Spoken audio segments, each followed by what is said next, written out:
Stay tuned for another episode of the Coming Soon podcast with sPidA.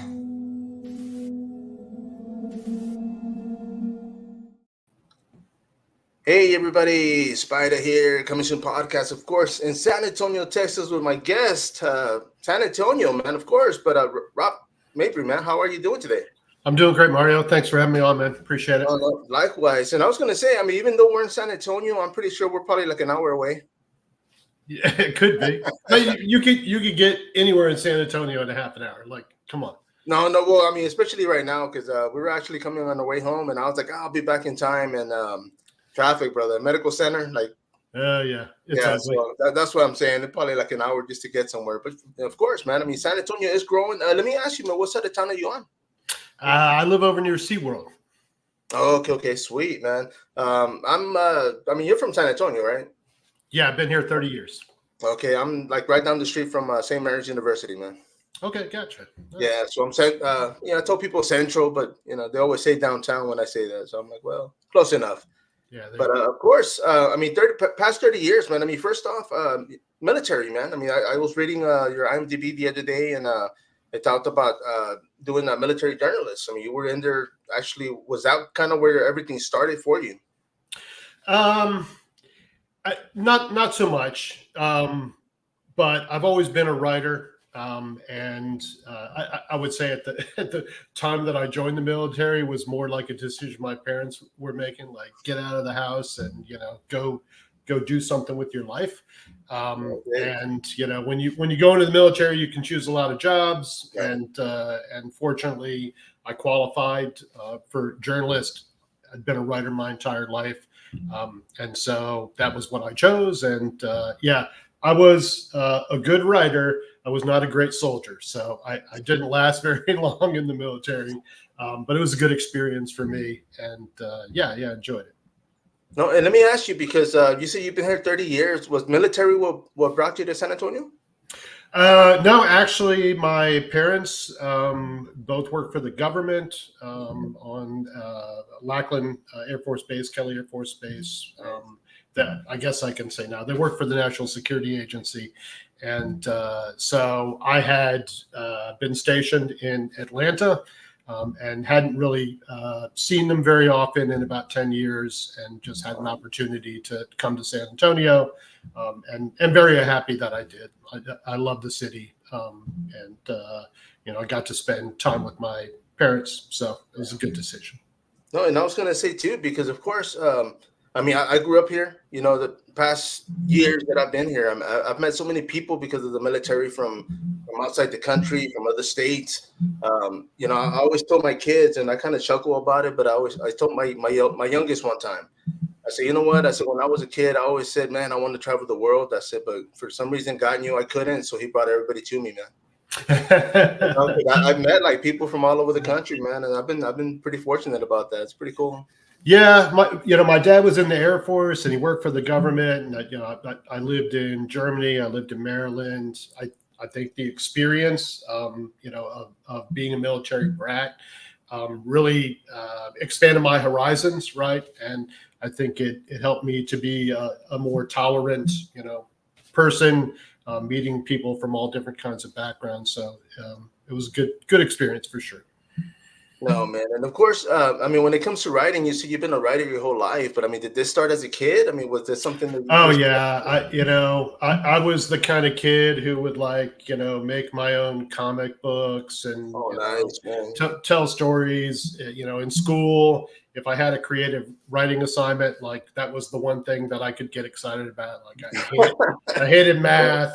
I didn't even really want to read, but if you gave me a chance to write something, then I was excited about it. So from a very early age, was a writer. You see, and let me ask you, because when it comes to school, I mean, you were saying as far as when they had you doing projects, when it came to writing, was that the class that you had mostly like A's and B's, or was there another class above that?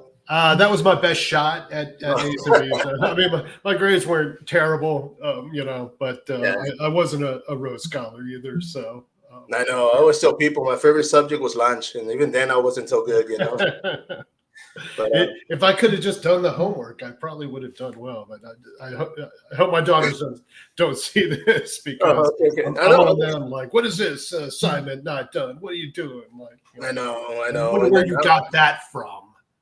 I know. And then that's the same thing with me. Like my youngest at one time, like I didn't hate school. I just wanted to get out of there so bad, that one of my teachers at one time had told me, he says, well, you know what? If you do your work and graduate, you'll be out of here in 4 years. And I was like, man, like, you know what? And that's the same thing I would tell my youngest, because her sophomore year, she was like, Dad, I don't want to go to school. And I said, well, you pass your classes. I said, 2 more years, man, you'll be out of there. Yeah. And it's true, because people fail and they flunk what they say, right? So many years, and they're there 5 years, 6 years. And I'm like, dude, that ain't college, bro. Come on, get out of there, man. Just, get the diploma and then go do whatever makes you happy.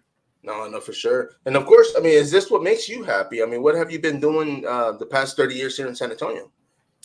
Well, I work for a technology company, travel technology, and I'm very fortunate to have that sort of job that supports my family and helps to support my passion, right? Like when I was younger, I really wanted to be a Hollywood screenwriter.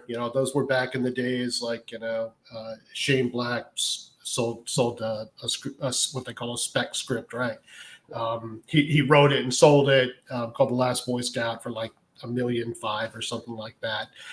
And so that was my big dream. I was going to write, brilliant scripts and be able to sell them to Hollywood. And at the time I was living in Atlanta, I think it's, everything's so different now when it comes to selling screenplays, but that was the big dream. It didn't work out for me. I ended up having to focus on, my family and a real job. And, so that was what I did. But for, all that time I continued to write, and, it was a hobby. And then I think it was probably about 7 years ago, I heard about something called the 48-hour film project. And that is a film race. You have 48 hours to write, film, edit, and produce a movie. Happens here in San Antonio, Austin, and cities all over the world. Yeah.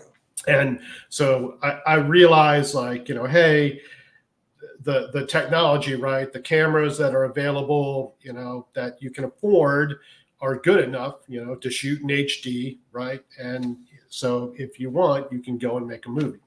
And so I signed up and entered, made a film called Cutthroat.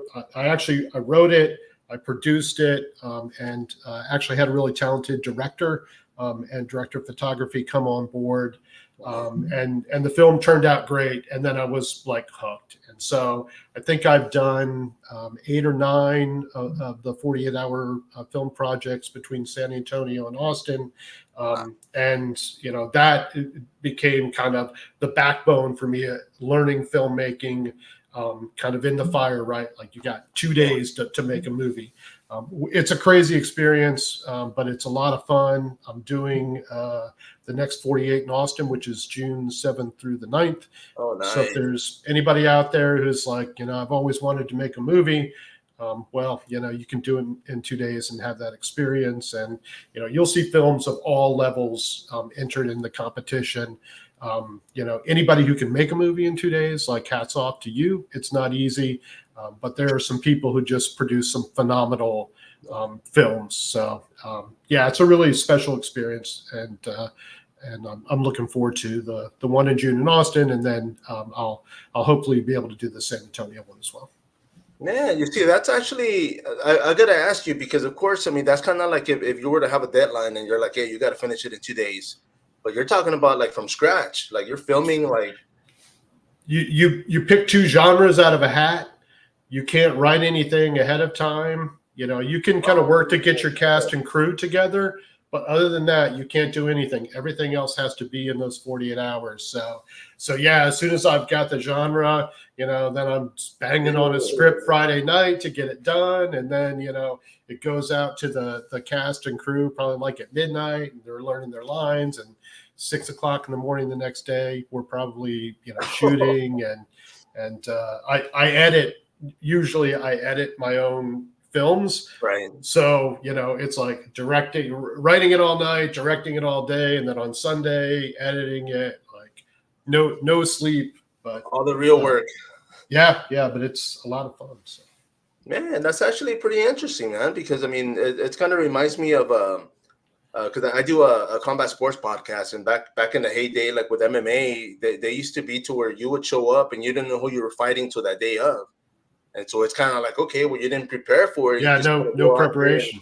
Yeah, so that's man, I guess that's kind of cool because in a way it challenges your creativity, of course, your work, and you kind of like, okay, it's sci-fi. Okay, well, what do we have? Boom. I mean, yeah, or you get like musical, and there are certain genres that everybody dreads. Yeah. Anything where you've got to come up with a lot of costumes or something like that can be pretty challenging, but that's the fun of it, right? Like, yeah. And then you said this one's going to be in June in Austin. Yeah, June 7th through the 9th. Yeah. Okay, cool, man. I'm definitely gonna have to look that up. And let me ask you, when it comes to you get to pick one. I mean, do you get to pick your actors ahead of time, or is it something that you do that same day? Yeah. You can put the cast and crew together for the project. Put your team together, but you're not allowed to do any sort of like creative work, like writing. And one of the things they do is they pick a prop, a genre, a line of dialogue, and a character that you have to include in your film, so that it's a way to keep people from just like turning in a film that they did 2 months ago. So okay, got you, man. That's hella interesting, man. I mean, that's kind of like improv, you just like, hey, boom, let's go. You're recording it, doing all the hard work, like you said, having to edit and everything else. But man, I mean, well, let me ask you, with something like that, I mean, of course, you've been filming, you've been working here in San Antonio for a good minute. I mean, I've seen you, and I was going to post this up because I was going to ask you about this. Hold on, I forgot to load it, but let me load it up real quick. Yeah. But it was one of the projects that I had actually, the first time I heard about you, I had looked you up, and I said, oh man, this guy, they're filming right. I think it was in Helotes when you guys were filming, but let me put it up real quick. Man, it blew up too big, bro. But you get the point, but it was the legend of the Chupacabra, man. I mean, of course, you're wearing are you wearing the shirt? Is that what I saw? There you go, man. I was gonna say, because when I had seen that, I was like, oh man, I looked into it because that was I always tell people, like, right before COVID, I had actually auditioned for like some stuff, and I was just like, man, let me see what's out there. I was self-employed, and I was just driving around delivering furniture. So I said, man, I'll make time, and it was interesting. It wasn't. I don't want to say it wasn't what I was expecting because I didn't know what to expect, but it was a good thing for me to learn, just to go out and experience. And of course, COVID happened like a couple of months after, and then so that was that.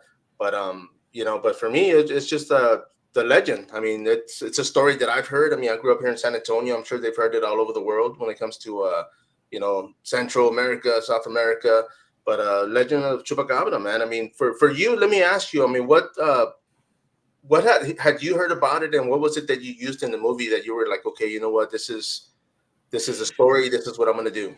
Yeah, just being in San Antonio, everybody knows the Chupacabra, right? Yeah. And I wanted to do something that was very Texas, right. Like kind of capture the people of Texas.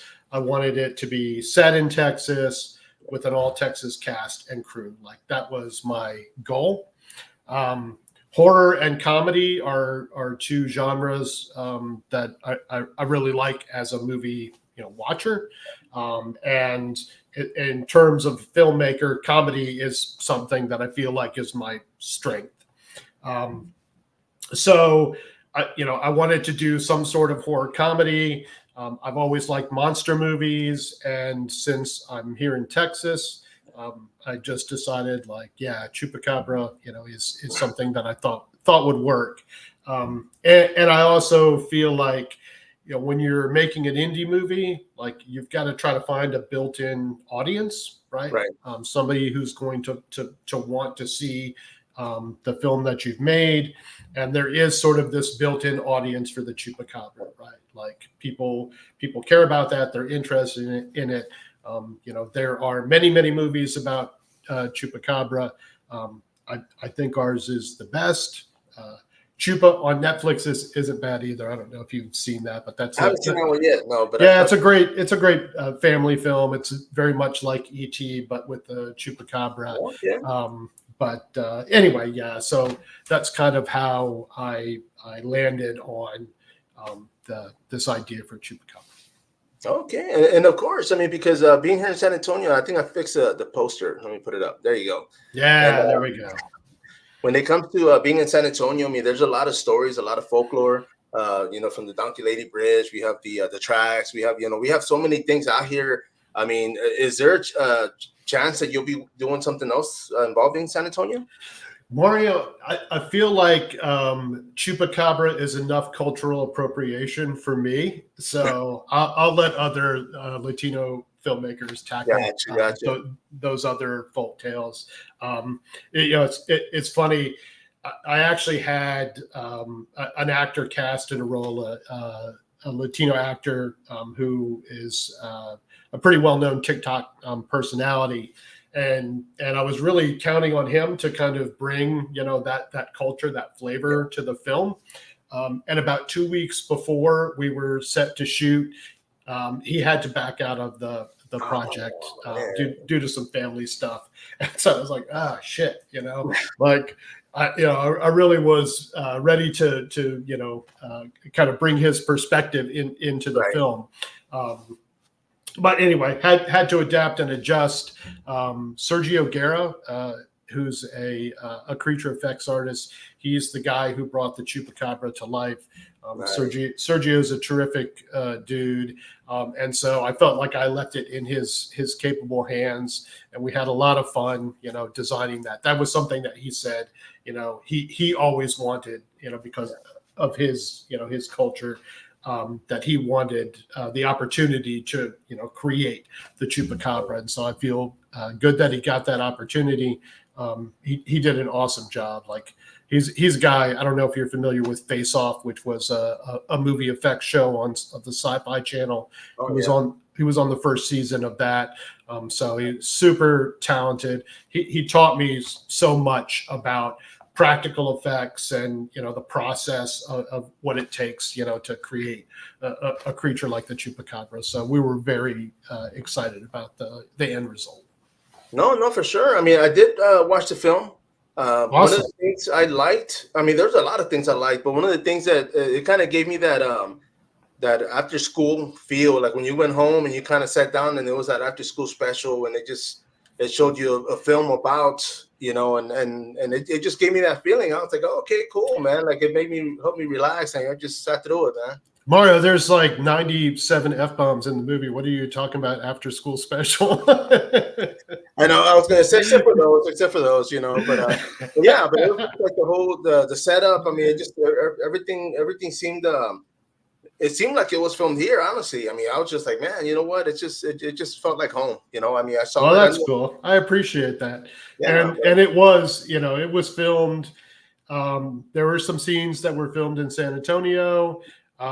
We shot a lot of it in San Marcos. Some of it on a studio for like a week. Everything that happens in the underground compound. I don't want to give too much away, but and then in Blanco, Texas, like everything that happens out in the woods was in Blanco. So yeah, it's all shot in the hill country in San Antonio, and very Texas. No, for sure. I mean, and when it came to the cast, I mean, a majority of them were from Texas. All of them Okay. are local. Yeah, San Antonio, San Marcos, Austin, but everybody is local. Yeah. Nice, man. Now let me ask you, because on the film itself, I mean, a lot of times, I mean, people, I guess I don't want to say they pick their parts, but a lot of times the parts pick them. I mean, was there a character that you wrote and you were kind of like, oh man, like, you know what, I'm gonna let them take it? Like, did they kind of like do their own thing with it? Yeah, for sure, to a degree. I mean, I would say as a writer and a director, like, because I wrote the words, Right. I'm always going to get a take of what I wrote. Right. And actors approach things differently. The guy who plays Roy Dixon, the big redneck character, he's a great comedian. And so he likes to play with some of the dialogue and try different things. And he's just spectacularly funny. And then Aiden Figueroa, who plays Danny Morales, is another kind of natural comedian. And so he brought a lot to the table just in terms of, every take was a little bit different, and he throw in some dialogue. We used a lot of the stuff, that they improvised. But in terms of cast, a lot of the cast were people that I worked with before. I did like 20 short films before I made this feature film. And so some of the characters or actors in the film I'd worked with 5 or 6 times before on short films. And I'm kind of building my tribe, Right. of both cast and crew, people that I work with. I know, I trust, I know what they can do. And so, not that we didn't have some actors and actresses who were that I was working with for the first time. Right. But one of the things that I think distinguishes the movie is the cast and the performances. Like, this is from a performance standpoint, I think it stands up to most, Hollywood movies. The cast is just that good and that funny. And I think people will get a kick out of the film when they get to see it. No, definitely, man. Because I myself, I mean, you talked about horror and comedy. I love both of those combined. I mean, there's a lot of movies growing up in the 80s, that I just laugh, they just kept you going, and it's horror related, it's people dying and things happening, but it's like at the same time, there's like, they're after little puns and little, where you just can't help but chuckle, and that's, I always tell people that describes my sense of humor now, because I like to laugh at everything, but it's the way I cope with life in general. But, I mean, I do laugh a lot, dude. So, I mean, of course, these movies, I mean, it was right up my alley. I mean, that's probably one of the reasons why I did like it, was because I was able to relate and just kind of like, okay, yeah, laugh a lot at what was going on, because I did find it humorous, man. So that was pretty cool. I like that. Mission accomplished then. Oh, yeah. That is, that's really all this film is trying to do is make people laugh. Like, the most satisfying experience, for me, is sitting in a theater with an audience and watching the film. And I had a chance to do that back in October when we had our premiere. And just to listen to people laugh, at something that you've written and poured your heart and soul into. Like, there's nothing more satisfying than that. And we actually have another premiere in Austin coming up. It's April 27th. It's 10 o'clock, which is late, but I hope people will come out. It's at the Galaxy Theater. Tickets are $10. But going to be another opportunity to sit in a theater and hopefully listen to people laugh their ass off. That's the goal.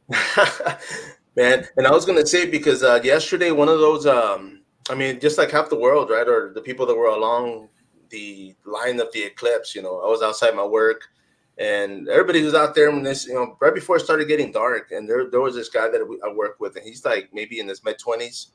And it just got pitch dark, right? And he starts freaking out, like, oh my God. And I was kind of like, oh man, like, you know what? Like, I've been through, one of these as far as events before. So I didn't really, I was excited, I was like, okay, well, let's see what's going on. But I'm kind of glad he reacted like that, because I was just like, man, like that was my reaction the first time, So I said, okay, well, let him have it. Everybody was kind of looking at him like, man, what's wrong with him? And I'm like, man, he's a kid, man, let him enjoy it, first time. Yeah. Too bad it was cloudy. Come on, man. I know. Yeah, we caught a few glimpses of when it was it cleared up for a few seconds and everybody went nuts. But I mean, it took us out of work, so no complaints, bro. We had to go back to work afterwards. The boss was there, everybody was having a good time. But Yeah, it was eerie when it got dark though. That was pretty cool. So.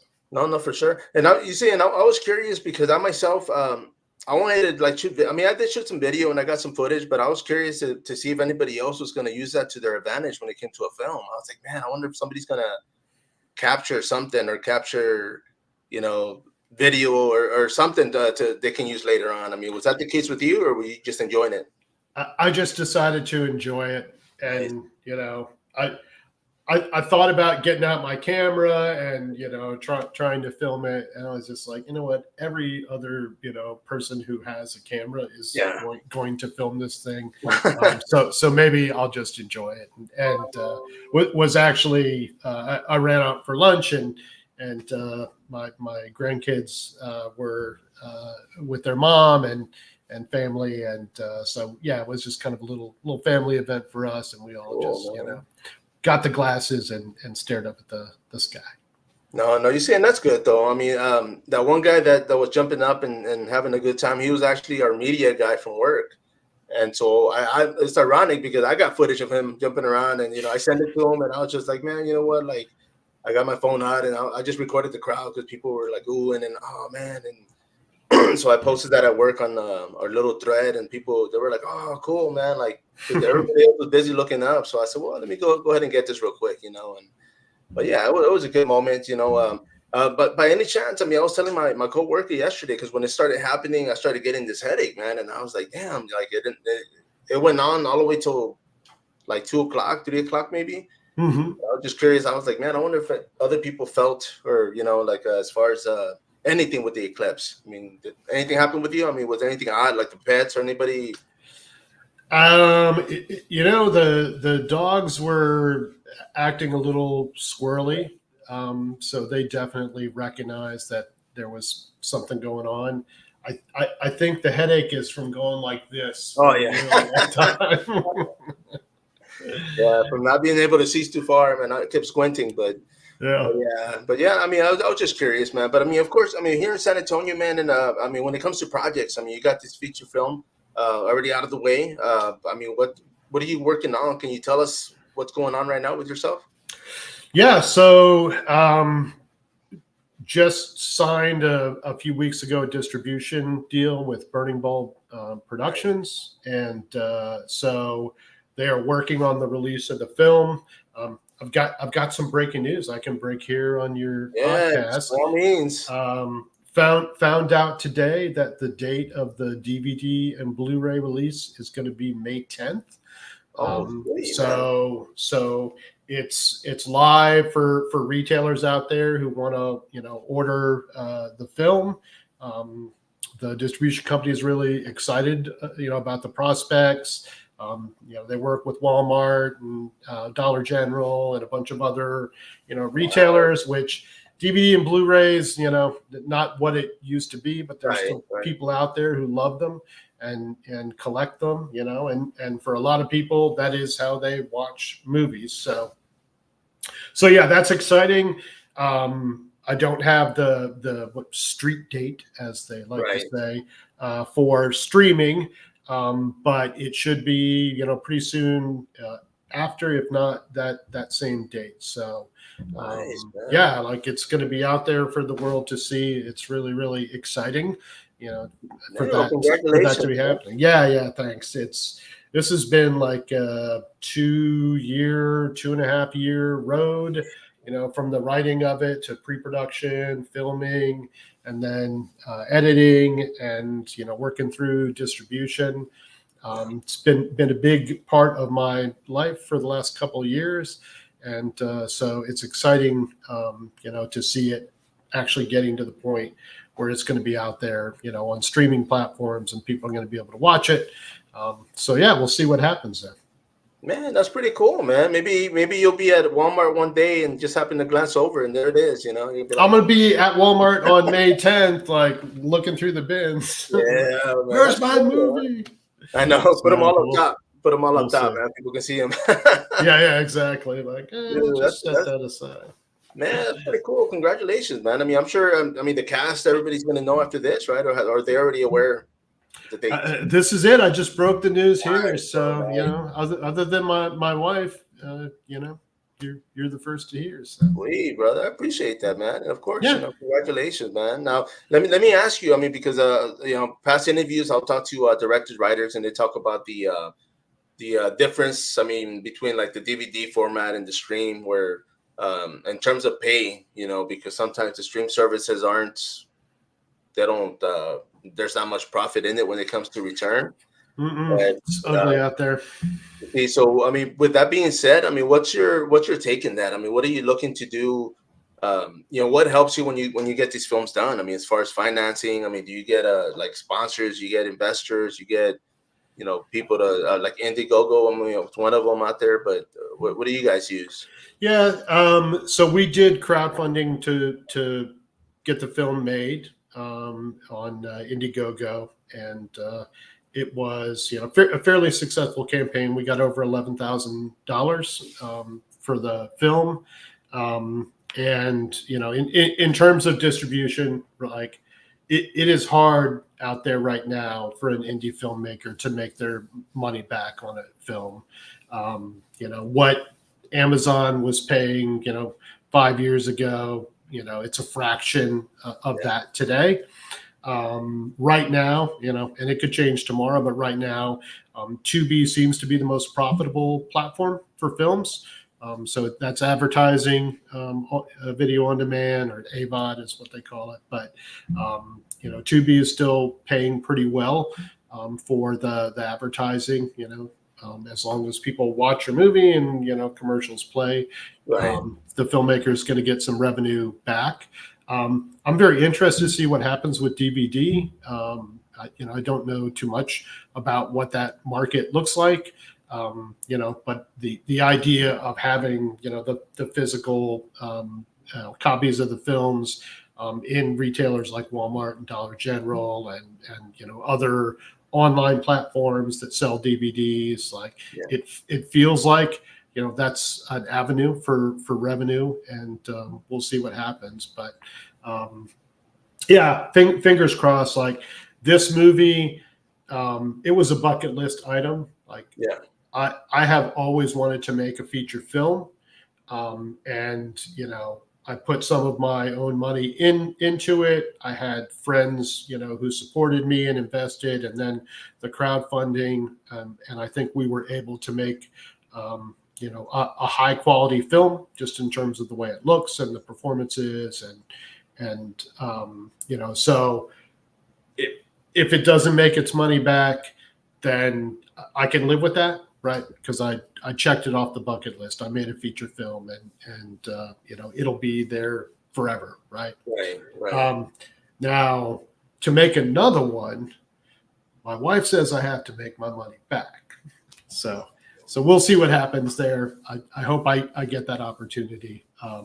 But even if I didn't, I'm happy, to have been able to accomplish a life goal of mine. No, for sure. Yeah, because I mean, I know. I mean, when it comes to indie films, I mean, the whole for the most part, the whole part is to be able to get your idea out. Get your story, put it on video format. Of course, get people to portray and do the characters that how you envision, because this is your write up. But yeah, it'd be nice, to be able to for you guys to be able to get something back rather than break even or not break even, because there's a lot of work put into this. For the fact that you were saying, when it comes to being the writer, the director, having to go back and edit. I mean, do you get help? Did you get help with the film as far as editing, or was that still you? No, I edited the whole thing myself. I really enjoy the editing process. I mean, it's tough, but there's something about, for me, like writing the story and then going out and filming everything and then being able to control the edit and make it, what I envisioned when I wrote it, that, I really I just enjoy that process.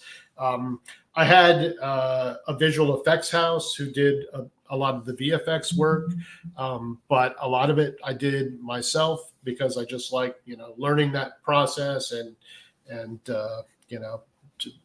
challenging myself, I guess. So yeah. Cool, man. Well, let me ask you, because earlier you had mentioned, as far as developing a cast, getting the actors that you can kind of how they work, how they as far as the relationship, while making the movie. Was something like that? I mean, when you if right now, if you're writing something, do you kind of write them for those actors? I mean, are you kind of like, what, this would be great for so and so, or? Yeah, I actually did. So the main character, the Pete Mackey, the nerdy hero, played by Sam Pierce. So Sam was in a bunch of short films that I did, and I always cast him as a nerd. Like he's a great, like he's my stand-in for Michael Cera, super bad, like just a terrific comedic actor, and plays a great straight man. But he was in a bunch of my shorts, and then the guy who plays Sturgis Preston is Jared Donnelly, and Jared was in a bunch of my films. And so I had actually written this short, The Legend of El Chupacabra, and it was very different than what the film turned out to be. But the first thing I did was the short, and I had intended to work with these guys. And as I started to think about making this feature film, I was looking at the stories and the scripts that I had, like what would make a good feature film. And I had this short, The Legend of El Chupacabra, and so I started to develop that into a feature-length script. And so those guys that I worked with before, I was writing the roles for them. There's a sheriff character, and Sean Ian Hardy is an actor that I'd worked with probably 5-6 times on short films. And I just knew, like, oh man, he could nail this goofy sheriff character. And so I a lot of times was writing specifically for those actors, for those characters. No, that's pretty cool, man. And of course, I mean, this is one of the things. I mean, you say you're working on some other projects. You got some other projects coming up. I mean, as of right now, or is everything you're working on for the rest of the year like short films? No, I'm going to do the 48-hour film project. That'll be the next thing I do. And then I've got 2 scripts. One of them is I have this idea of doing a trilogy, and like The Legend of El Chupacabra takes place in Bluffkin, Texas, right? Right. Fictitious hill country town. And so I'm doing a kind of I guess a Stephen King type thing where he's got Derry, right? And he sets, a bunch of his stories in Derry. Well, I'm going to, I've written another script that takes place in Bluffkin, and it's an alien invasion story. It's a, sci-fi horror comedy, very similar in tone to The Legend of El Chupacabra, very, focused on the humor. So I'm excited about that. And then, that actually will have a bigger budget than Chupacabra. Right. And so I'm toying with the idea of potentially doing a smaller film, a mockumentary, also in the horror genre. That's one that I don't know. I was telling somebody the other day, and it made me paranoid that it was an idea somebody would want to steal. So I'll keep the details, but the mockumentary is one of my favorite, forms of comedy, going back to like Spinal Tap. That was one of my favorite movies. So, and The Office, and there are so many great mockumentaries. What We Do in the Shadows is a terrific mockumentary, and so it's sort of similar to that. And I don't know what I'll do next, but I feel like I've got 2 like really good ideas, and hopefully I can get some of the people who went on the last ride with me with Chupacabra, to go make the next one, and we'll see what happens. No, for sure, man. And of course, let me ask you this, because when you're working on shorts, I mean, I know the weather, all these implements, people having to work. What's usually your time frame to work on a short film? I mean, are you looking at months? Are you looking at on a short film? Right. Yeah, I mean, it depends on how many pages it is. Like a short film could be 5 pages. It could be, 50 pages, but usually like a page is about a minute of time in a movie. Okay. And I find that I can shoot, on a complicated set, like on Chupacabra, I try to plan for 5 pages a day. Like that's what we would try to shoot. The script was close to 100 pages. And so we planned for 20, shoot days, shot most of it on weekends. And then we had like one straight week when we shot in the studio. Oh, nice. And so, yeah, in 20 days, like we had a bunch of pickup days, like we had to go back and get some stuff. There were things that I shot myself. Like I was the whole crew for a couple of the scenes in the movie, just because, I didn't get some of the stuff that I needed, and I just had to go back and do it myself. And, that was fun too. Like, being a one-man band sometimes, and having all the control and just, being able to be nimble, I guess, and move fast is a good experience as well. No, for sure. And of course you don't have to feed anybody, right? Just yourself. And that's the one thing you have to do on a film set is make sure that people are fed. No, definitely, man. I know it's kind of I don't think it would work having everybody with a grumbling stomach. Everybody's trying to do the roles, and hey, man, everybody's. Oh no, people get hangry, Oh yeah, and I don't blame them, But like sometimes you've got a set up, and you're, trying to get the shot, and then suddenly it's like, oh shit, it's 3:00. Lunch was supposed to be, 2 hours ago. Sorry, guys. Sorry. Man, but let me ask you. I mean, of course, you talked about the event coming up in Austin soon. I mean, you're going to be out there. There might be, or you said there's going to be one here in San Antonio as well. No, we did our screening for Chupacabra back in October. So we had the premiere. Actually packed a couple of theaters. City-based Cinemas hosted the premiere. They're the only independent theater in San Antonio. And they are very gracious to independent filmmakers here in San Antonio.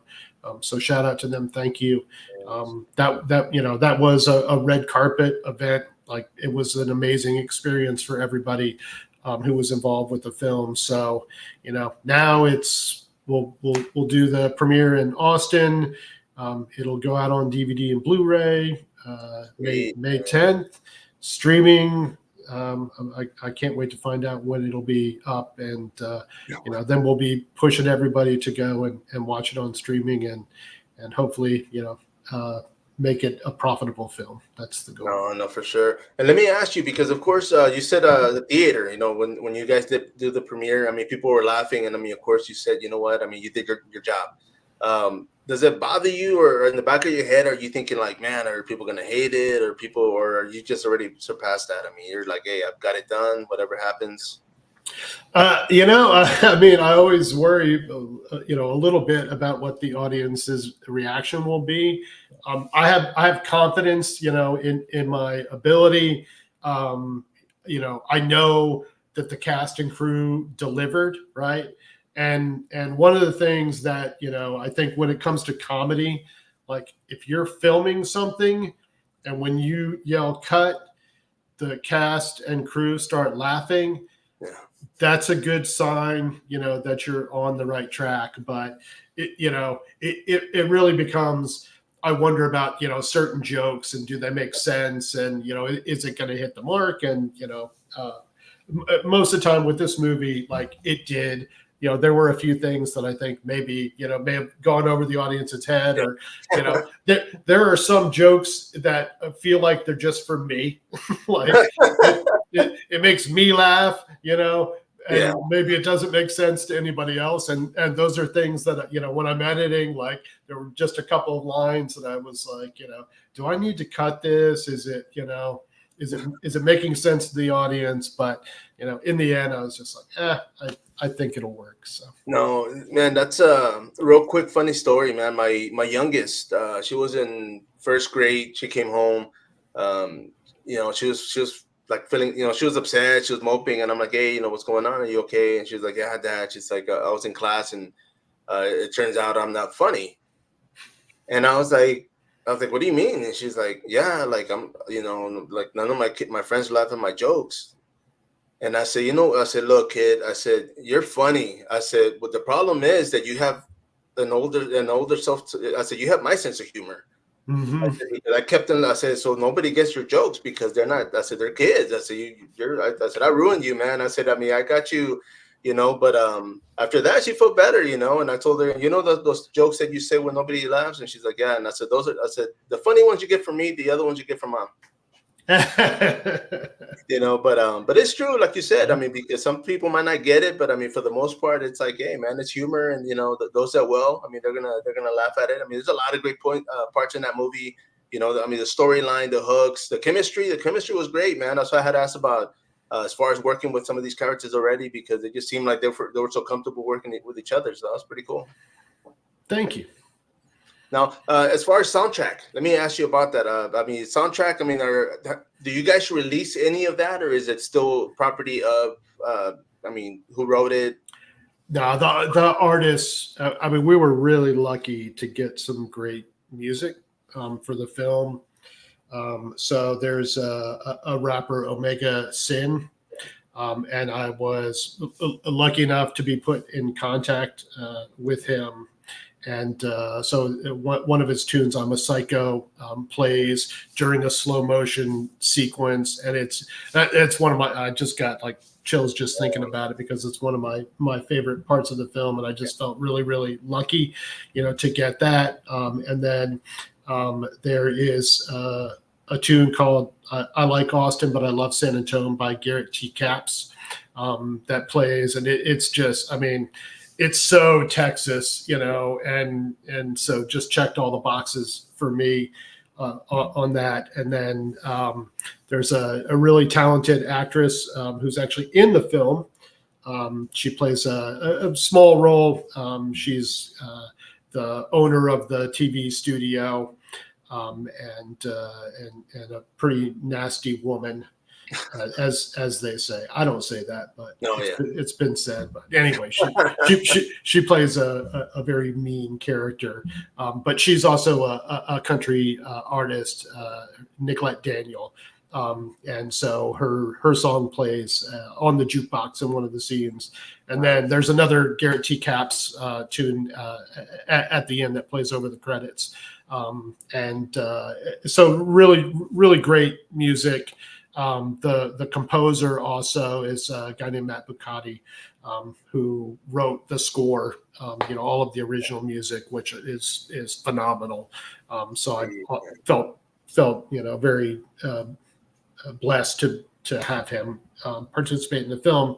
And it's another thing that I think elevates the movie, right? Like there's some great music in the movie, but yeah, they retained the rights to all of their music. They actually, for the artists who are set up to receive royalties, they may actually see some royalties from the film. That would be my hope. That would be really really cool. But yeah, lots of great music in the movie too. Thanks for asking about that. You see, and one of the things too, because it just it makes sense, especially when it's an indie film, especially. To get indie rock, get local musicians, get people that just like yourself are trying to, put their name up there. And I mean, for the most part, I mean, money, like I said in the beginning, I mean, earlier, money would be great, if everybody got, compensated and everybody, but at the end of the day, it's like the fact that they did have a song in the movie. I mean, that's a gem right there, man. I mean, I'm sure they're like, okay, well, cool. People are not just going to listen to it. They're going to be watching the movie and while this is playing, and it's a nice little perk. So, but yeah, I hope everybody makes their I hope everybody gets paid. In other words, But for the most part, I mean, if I were a musician and I'm like, yeah, man, I definitely donate and just kind of, hey, whatever. If something comes back, great. If not, then I can tell people like, yeah, man, my song was in that movie right there. Yeah. I mean, they definitely did it out of generosity, and to support the film. But I hope that they're proud to have been a part of the movie. So. No, sweet. And the reason I was asking about that, and I mean, I usually I tell a lot of people, there's actually a company here locally that started making their own vinyl. And one of the things I had told them, and I said, man, why don't you talk to a lot of these indie film producers, directors, and see about doing the soundtracks on album. I mean, just for the fact that it's a novelty. People want to put it on their wall, they want to own it, they want to keep it. Makes great for autographs. I mean, just a little bit of everything. But I mean, for something like that, I mean, of course, like you said, they kept the rights, so it wouldn't be possible, right? Yeah. That's a cool idea, though, and I love vinyl. Oh yeah, same here, man. I got cassettes and vinyl and VHS all over this room, so I'm still collecting. Well, make sure you get the Chupacabra DVD. Oh yeah, for sure. I'm actually, I'm looking forward to it. I'm not gonna lie. I mean, it was a great film for those that are gonna watch it. Man, I mean, in Austin, you're gonna premiere it, so definitely, for those in Austin or around the area, definitely stop by, check it out. They're gonna appreciate it for what it is, and it's a great comedy horror, man. I like it. I mean, it's a great storyline, the chemistry, the music. I mean, everything was in sync, and they'll sit back and be like, oh, okay, the legend, man. I mean, I liked it. A great film. I appreciate that. Thank you. No problem, man. But bro, I do appreciate you jumping on here. I mean, I know I had asked, we talked last week, and I'm looking forward. I mean, you are local. I mean, I've been inviting everybody back, if not just to promote yourself while we're doing, getting another episode in, but also talk about other things that are going on and just kind of, chop it up and just keep promoting each other. But I appreciate you jumping on here. Is there anything you want to say before we wrap this up, bro? Oh, I'd say just keep an eye out for the streaming date. Watch it, Tubi, Amazon. Buy the DVD, buy the Blu-ray. You can follow us on @the Chupacabra movie on Instagram and Facebook if you do that. No, for sure. And of course, everybody out there, once again, don't hang up yet. Everybody out there, this is sPidA, the Coming Soon podcast. Of course, Rob, appreciate you. Till next time. Man, follow up. I'm trying to point out.